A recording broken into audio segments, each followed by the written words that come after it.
لومړنیو سوداګریزو توکو ټیټ محصول د هیواد ملي عواید لوړ کړي دي. هیواد ته د اسلامي امارت له بیا راتګ سره سم د عوایدو راټولېدو او د هغوی مدیریت ته لومړیتوب ورکړل شو.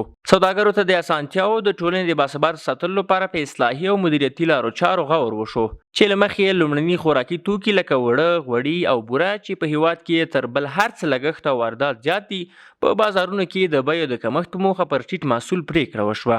وړه مخکې پر یو ټن وړو 3095 افغانۍ محصول ټاکل کېده چې اوس دغه محصول 1000 افغانیو ته راښکته شوی چې 8.7% کموالی ښیي.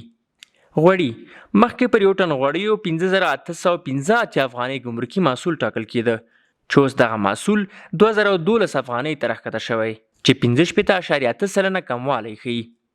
بوره مخکې پر یو ټن بورې 3403 افغانۍ ګمرکي محصول ټاکل کېده چې اوس یې محصول 1548 افغانۍ ته راښکته شوی دی چې 55.6% کموالی ښیي.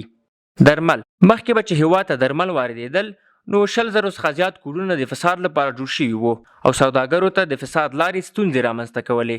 اوس د نوې پالیسۍ سره سم درملو ته یو کوډ جوړ شوی چې سوداګر په اسانه کولی شي درمل راوارد کړي او په دې برخه کې د درملو له ملي ادارې سره بشپړه همغږي هم روانه ده. دغو اقداماتو د قاچاق او جنسونو د بدلون مخنیوی کړی او همدارنګه د هیواد په ملي عوایدو پر زیاتوالي هم مثبت اغېز کړی دی.